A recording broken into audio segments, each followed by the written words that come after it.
Hello and welcome to Reimagining Love. I'm Dr. Alexandra Solomon. I have been studying relationships for over 20 years as a couples therapist, a professor, an award-winning author, and as a wife, mother, daughter, sister, and friend. Now, I'm inviting you into this space each week as I dig into some of the toughest and most fascinating relational dilemmas of our time.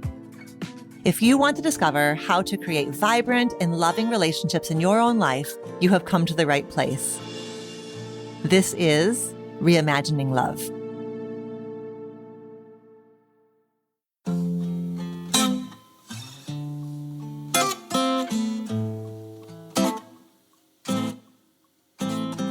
Hi there, and welcome back to Reimagining Love. Today's episode is part of our solo episode series that we've been sharing this winter, which delves into family of origin roles. If you are just joining us for this series now, you can visit the show notes of this episode to find links to all of the previous episodes. And next week, drum roll, we will be releasing the final episode of the series. And we're also going to be sharing a really robust and completely free workbook that's going to take you into the themes and the concepts that we've been exploring throughout this series, and then walk you through a personal transformation process through some simple but impactful exercises. And it's all going to be rooted in this understanding that the role that you played as a young person in the family system that you grew up in shapes your beliefs and your relational patterns today. So if that resource is going to be of interest to you, I want you to make sure that you're signed up for my newsletter, because that's how I'll be sharing the free workbook. So head to dralexandrasolomon.com/subscribe or click the link in the show notes to add yourself to the list.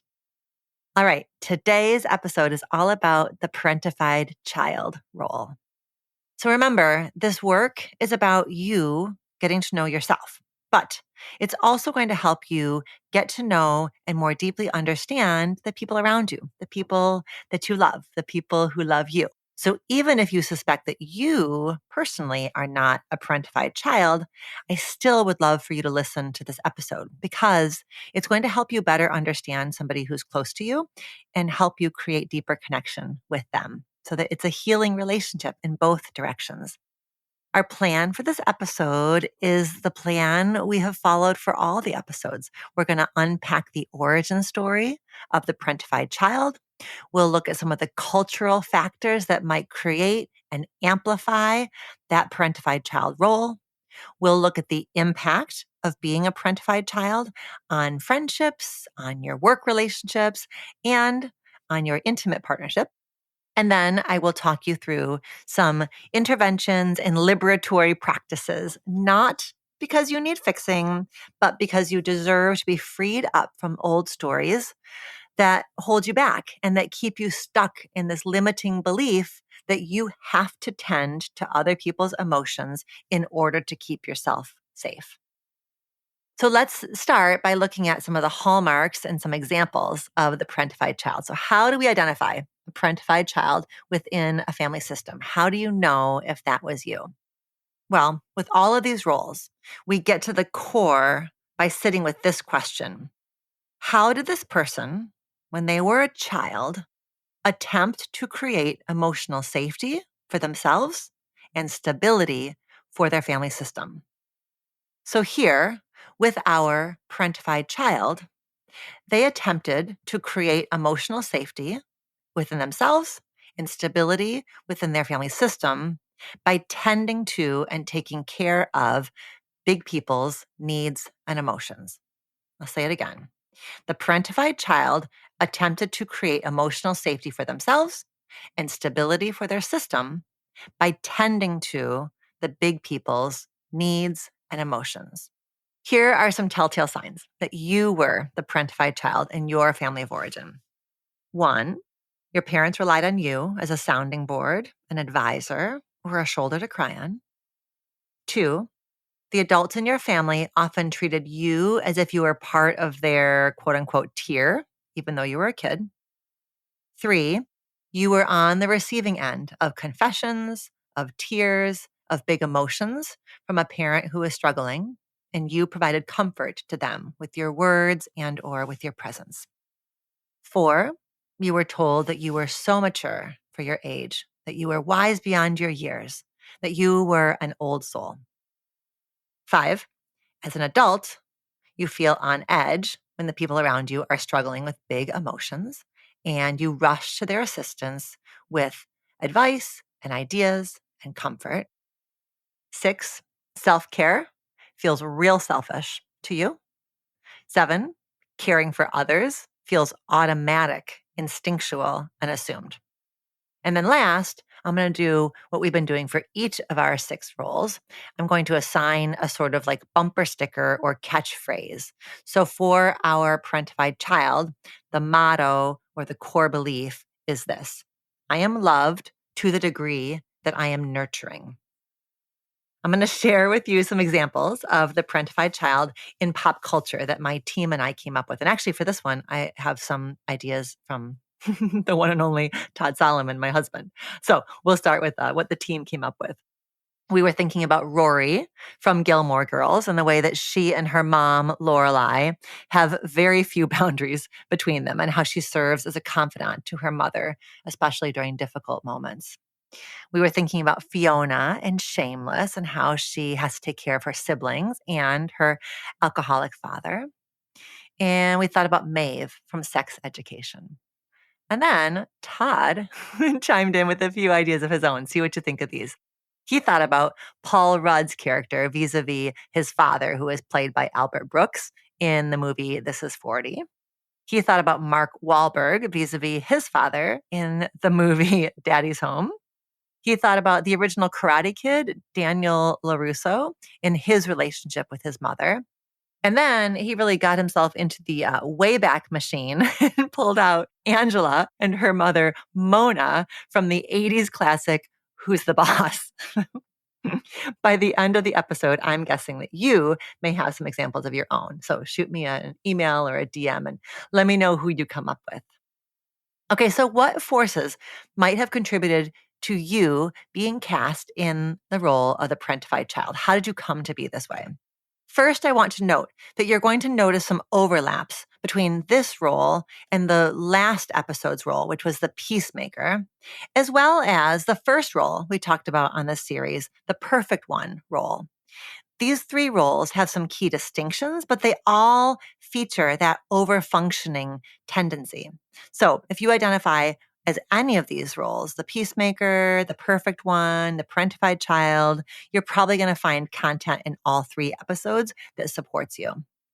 So in the case of the peacemaker and the parentified child, what we have is a young person who is pulled out of their role as a child in the family and plunked smack in the middle of the adult's business in an effort for the system to create an approximation of stability. The peacemaker and the parentified child had to exhibit adult-like qualities or navigate the space between adults way, way too early in their lives. When it comes to differentiating between the peacemaker and the parentified child, here's what you're going to want to keep in mind. While the peacemaker placed themselves between family members, either through mediation, through distraction, through humor, the parentified child serves as an emotional support system for one or more members of the family. In other words, the peacemaker used doing as a conflict diffusing strategy, and the parentified child used being there as a listening ear, being there as a shoulder to cry on, being there as a quote unquote friend to vent to. A word I'm going to use throughout this episode today is the word enmeshment. Enmeshment refers to the blurring of boundaries between family members, and that's certainly at the heart of the parentified child's experience. We can discern between healthy closeness and enmeshment with a few check-ins. First, closeness between a parent and child is predicated upon both parties choosing closeness, whereas enmeshment is about duty or necessity. So choice versus necessity. Number 2, closeness feels mutual. Enmeshment feels one-sided. Number 3, Closeness ebbs and flows. We can move toward each other, we can step away from each other, where enmeshment feels much more like stuckness.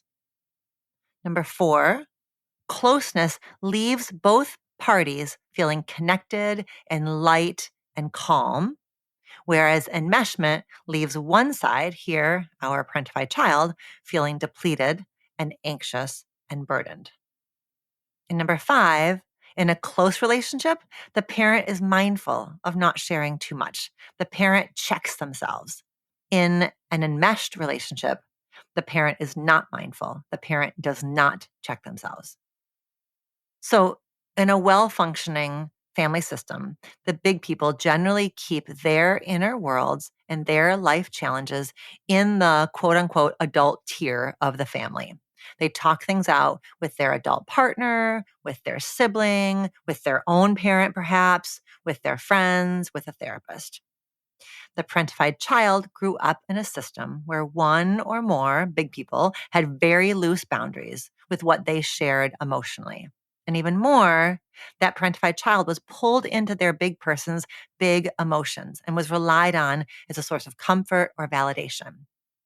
So they had to provide endless sympathy to the big people who were supposed to be taking care of them. And that was done, again, in an effort to ensure that they themselves would stay safe. It's like, I'm going to prop you up because if you feel better, then maybe, just maybe, you can give me what I need. And to make matters more confusing, the parentified child was often made to feel like this was their superpower or their special skill. So to the adult parentified child, love feels like an agreement to lose yourself and to give endlessly.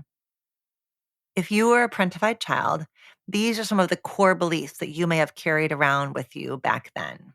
I can't be okay unless the big people are okay. My job is to love them back into their okayness. I take my attachment figure aside no matter what. Yes, dad is unkind. Yes, grandma doesn't appreciate you the way that she should. Yes, your boss is the worst. And again, that idea, that bumper sticker of I'm loved to the degree that I'm providing comfort. So, what leads a family system to parentify a child? Well, there's lots of reasons, some having to do with internal and emotional qualities of the members of the family, and others due to external stressors, and sometimes a combination of both. So, in a family where one or both of the parents were really struggling, who felt like or were victims of their own lives, whether they survived trauma or war or poverty, or were living in very difficult circumstances, they had unhealed trauma, these dynamics are much more likely to arise. If parents have not tended to their own pain and their own wounds and they're overwhelmed, the system then benefits from you attempting to provide comfort, right? If you have a raw parent enlisting a kid to be parentified, to be a comfort provider, makes sense. And we can have so much empathy for parents and families in situations like this. And at the very same time, we can acknowledge that it was not appropriate for a child to have been expected to provide comfort to the adults in their home. You are not a trained therapist at that time, though, spoiler alert, you perhaps have become one now that you're grown up. But that was your effort to try to create stability within the system and therefore try to create some approximation of emotional safety inside of you, right? Because when we're little kids, we actually can't be okay if our parent isn't okay. And if you have a parent who can't get out of bed, bringing them toast and climbing in bed with them and wiping their tears, those are all ways of trying to do something, some effort to make it different, or at least some effort to join them in that world. So a parentified child is also forced or expected to side with their struggling parent, to take their side no matter what. An emotionally immature parent or an emotionally ill-equipped parent isn't able to see the part that they play in relationship challenges. So they're in need of backup support for their point of view. That's kind of the hallmark of an emotionally immature parent. They can't see their role. They can't see how, as adults, we co-create our circumstances. So if you grew up with a parent who lacked the ability to see their part in whatever their dynamic was with their mother, with their partner, with their sibling, then your parent was stuck in that victim stance. Their narrative was, nobody understands me. Everyone's against me. I try so hard to make people happy. I do so much and nobody sees it. And when that's the refrain, the parentified child enters into that reality and they begin to echo that reality, right? They internalize the messages that that parent is projecting because at the end of the day, they're kids. We don't know. We don't know how to think critically about our own parents' worldview. So then the parentified child ends up reflecting that back. You're right. You're right. Nobody understands you. Nobody appreciates you. So that's that endless giving stance. And for the parentified child, validating that story is an unconscious attempt to make their parent feel better, to boost their parent up. And when the child does that for the parent, they get a pat on their back. They hear something like, nobody understands me like you do. I'm so lucky to have you. And therein lies the cycle, right? The parent is hurting. The child provides comfort. Then the child gets validated for giving that comfort. And it becomes more and more reinforced as this is who I am. This is how I need to be. This is what I do. This is what love is. The parentified child understands that that dynamic, that cycle is their best opportunity to get love and attention. And that sticks with them far beyond childhood. It becomes part of one's self-definition. I am good when I am comforting. That's the established pathway for affirmation, for self-esteem, for connection. And as a parentified child, you probably were complimented or praised for being so mature for your age, so grown up. But the reality was that you were having to act like an adult when you shouldn't have needed to act like an adult.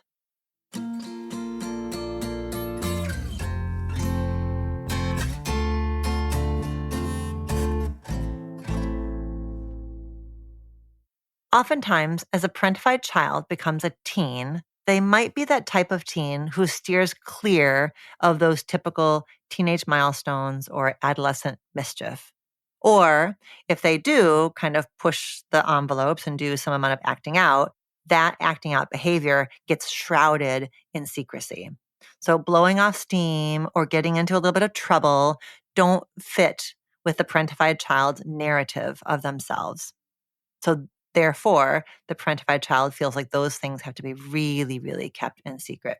And secrecy breeds shame. And so the parentified child might be particularly at risk of that kind of dynamic in adolescence. Or they might just simply forego those normal teenage behaviors altogether because they kind of like skipped that developmental stage and went straight to adulthood. The parentified child is not given the space to be reckless, to be silly, to be selfish. And those are actually really important things for an adolescent to be able to play with and reckon with. But if the idea is, I'm good to the degree that I'm my sad parent's therapist, then I can't mess up. I don't get to be immature. I'm more a part of the parental system in my family than the kid system. So I'm sort of cut off from those experiences. I want to put in a piece here about family structure. And I want to say really clearly that family structure per se does not guarantee a child taking on a parentified child role or any particular role. I'm thinking about single parent families and how single parent families tend to be somewhat more democratic, somewhat less hierarchical. So it may be the case that a kid, especially an oldest kid or a female kid, may be somewhat more likely to become parentified, at least to some extent, in a single parent family.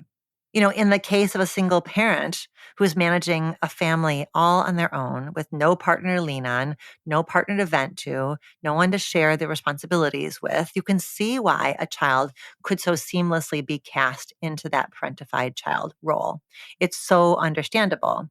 And I think we can imagine some risk factors that shape how likely somebody is to become parentified, how deeply that role becomes taken on, and then how desperately the kid is trying to embody these parentified qualities. And I think the risk factors, specifically in a single parent family, would be the degree to which that single parent is lonely, is isolated, is overwhelmed, the degree to which there's financial instability, the degree to which there's an absence of community support or extended family support, and the degree to which the single parent is or isn't engaging in their own healing work, right? So then we can ask, well, Okay, then what are the protective factors that can keep a kid from becoming burdened with that parentified role? Well, it's when the single parent is doing what they can do to resource themselves, to create healthy boundaries between kid stuff and adult stuff. And by the way, if you in this part of the conversation are slipping from thinking of yourself, as the kid in the family, and now you're thinking perhaps of yourself as a single parent, I want to just say loud and clear, I'm so proud of and in so much awe of all of the single parents who are doing their darndest to provide, to be everything to everybody, right? So I just want to invite some tenderness there and say that family structure on its own is far from determinative. You can have a two-parent family system. I've known many where the adults in the system aren't supporting each other for whatever reason, and that creates the conditions for a kid to become parentified, right? So partner A isn't getting what they need from partner B, so a child gets enlisted to be a safe place to vent or get validation or confess things. So just closing this part up by saying that the likelihood of a parentified child dynamic emerging is less contingent on the parent's relationship status and more contingent on relationship quality. A supported and grounded single parent isn't leaving a ton of space for a kid to become parentified, but a single parent who's not investing in their own relational self-awareness is.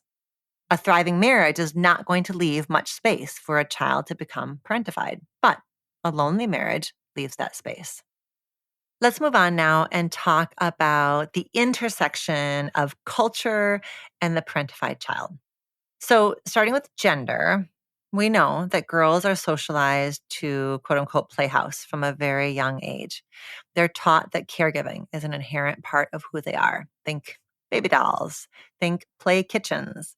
And girls are praised for being gentle, for being comforting. So, we can see very easily how this social conditioning primed young girls who are in a position to be brought into the parental subsystem to get really absorbed in that caregiving role and to feel really proud of and invested in the comfort that they can provide, even though it's inappropriate for them to be doing so.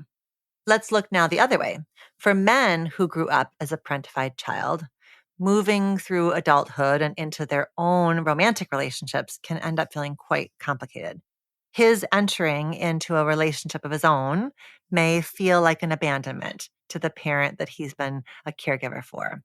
Either there's direct messaging coming at him from that parent, or simply he's got lingering guilt, knowing how central he is in his parent's world.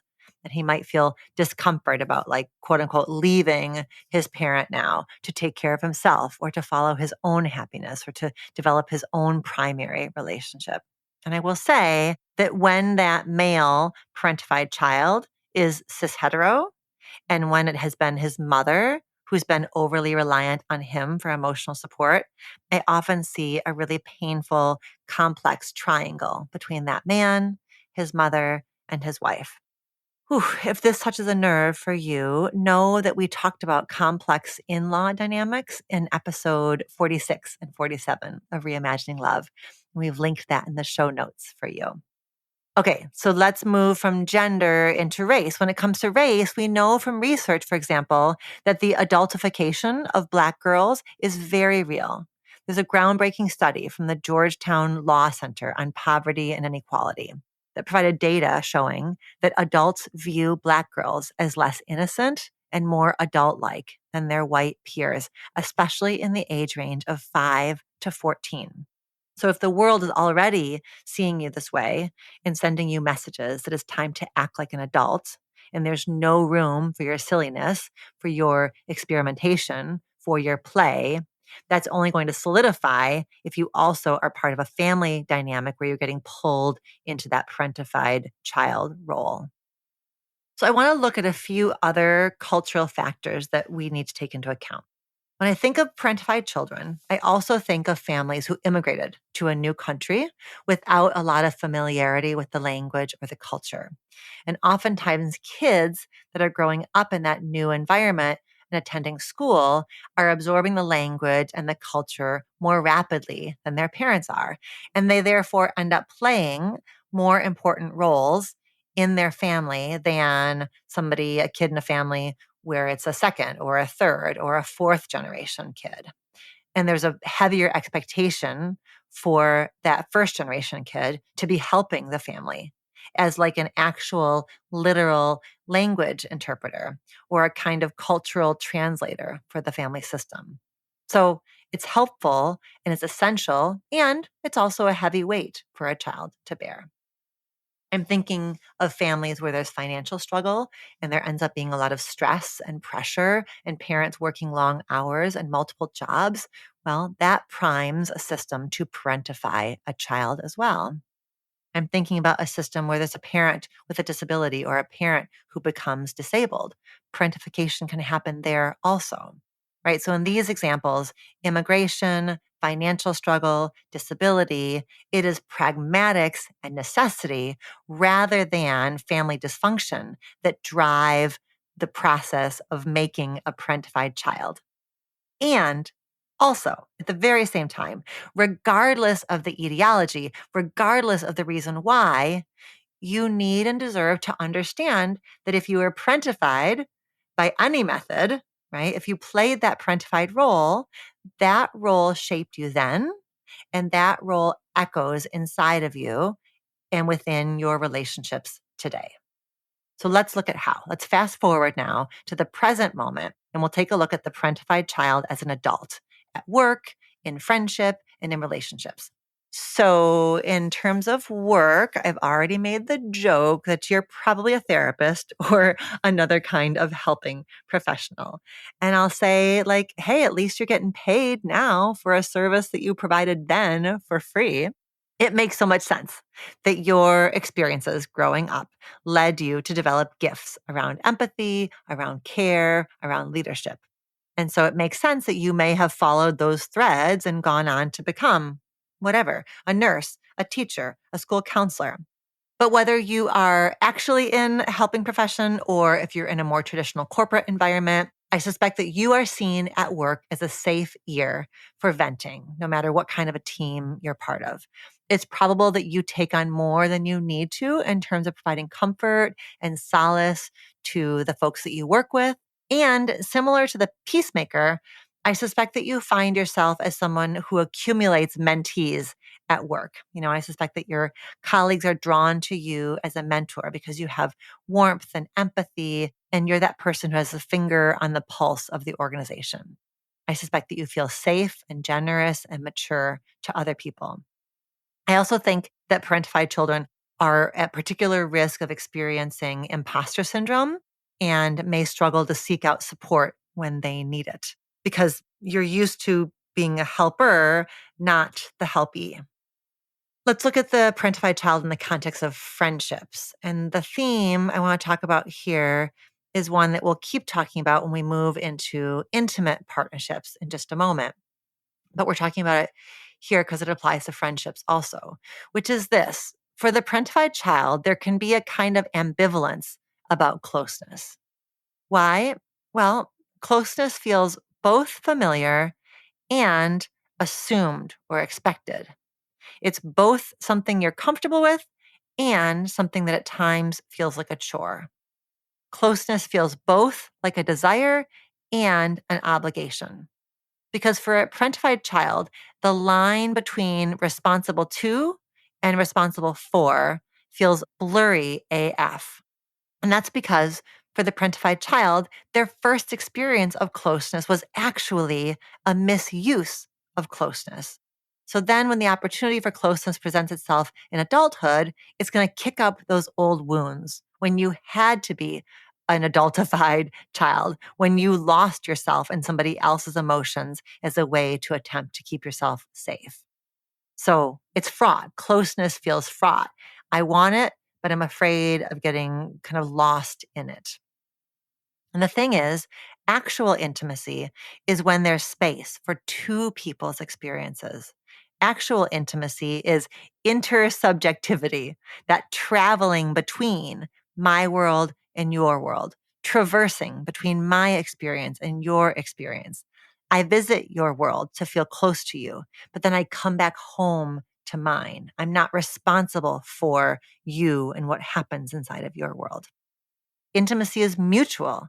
It's me understanding your world and it's you understanding my world. But back then in your family of origin, that was not the template. So in friendship, I suspect that you feel almost like a push and a pull. I want to be close to you. I don't know that I can trust you not to swallow me whole. I get scared that you're going to end up expecting me to be your everything or that you're going to end up needing me to take care of you. So the takeaway here, the treatment here is to urge you as a parentified child to make sure that you're seeking out connections with folks where you can really sense that they have their feet beneath them. That's going to be the kind of relationship in which you can develop the healing connections that you finally get to have, where you can feel connected, but you can also feel like there's space for both your experience and your friend's experience. And then if we go on to intimate relationships, that ambivalence about closeness is there. It's in full effect. So parentified children, as we just said, are primed to confuse closeness with need. So, a parentified child in a romantic relationship is going to have a hard time feeling like their partner wants to be close to them. Instead, the parentified child is going to interpret their partner's bid for intimacy as a need or a requirement or a demand or a necessity. Do you feel that? The parentified child on the receiving end of a bid for closeness from their partner is going to be confused. Wait, are they reaching out to me because they want to be close to me? Are they reaching out to me so they can kind of glob onto me and like need me or seek comfort from me? Is it going to be one-sided or is it going to be mutual?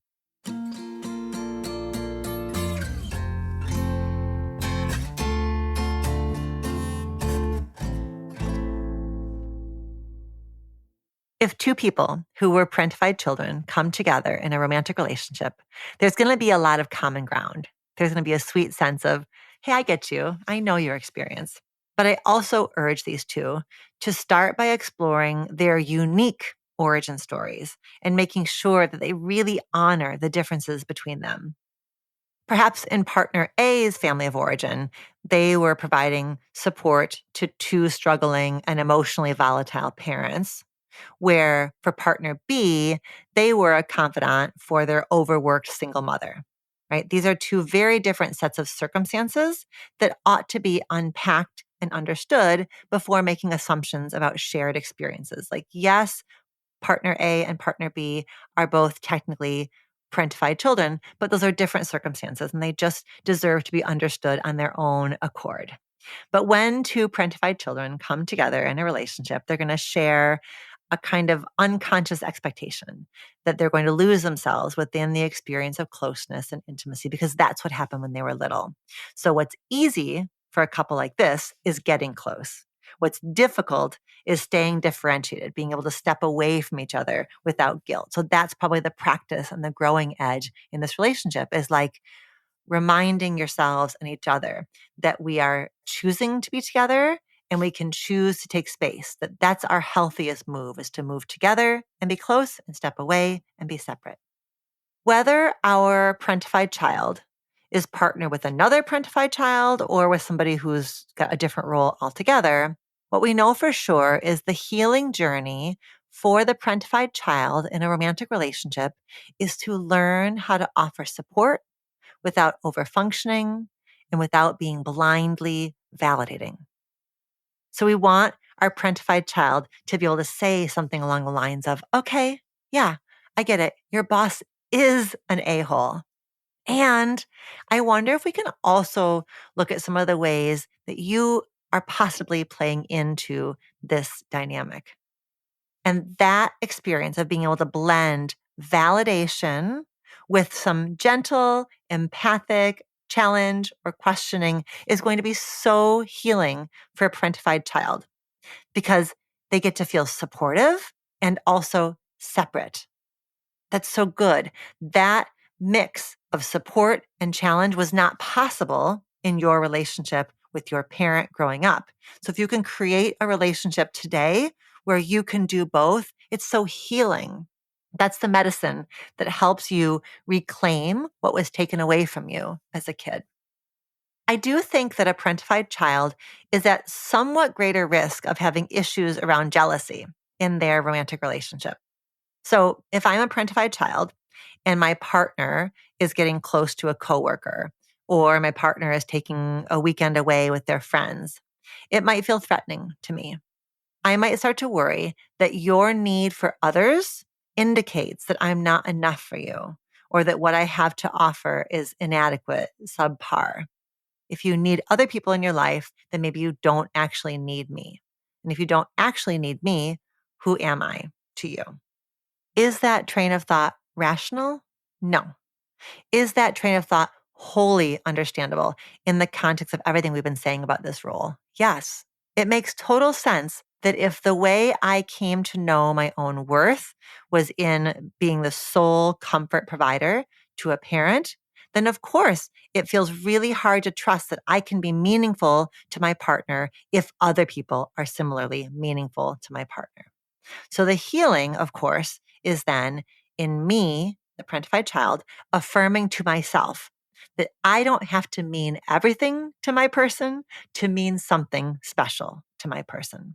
And that is actually a blessing and a relief that my person has lots of sources of comfort and connection. It actually lets me off the hook in a way I could never be let off the hook when I was a kid growing up and I was, my parents' sole source of comfort, for example. Right? So now in my adult relationship, it's not all on me the way that it was back then. I get to learn today that connection is actually a renewable resource and that my partner's connection with others does nothing to diminish my partner's connection with me. I want to just talk about one specific kind of like cross role pairing. So I'm thinking about if you are a parentified child and your partner is a struggling one. It's like a little bit of a hand in a glove situation, isn't it? You as a parentified child are primed to view your struggling one partner as your responsibility. And your struggling one partner has a whole ass history of creating connection via needing somebody's help, via needing somebody's attention. So I'm raising that awareness. So in that parentified child struggling one dynamic, the healing, of course, is in flipping the script, right? The struggling one caring for the parentified child, the parentified child receiving the care from the struggling one. Okay, on the flip side, if you are a parentified child and you meet somebody who is grounded, who is self-sufficient, who is in touch with their own needs and emotions, as much as that might feel really attractive to you, really easy for you to admire that person, be drawn to that person, it's probably also really confronting, right? Like, then where do I fit in this person's world? That kind of a dynamic is going to end up being really healing for you, because your connection with this grounded person allows you to rewrite your definition of love. Now, rather than love being the unilateral provision of care and comfort, love is two people bringing their experiences together and sharing. Both people get to have needs and desires and emotions. If you are the partner of a parentified child, the message I want you to give your partner is this: hey, parentified child partner, I appreciate you. I love your support, but I don't actually need your support.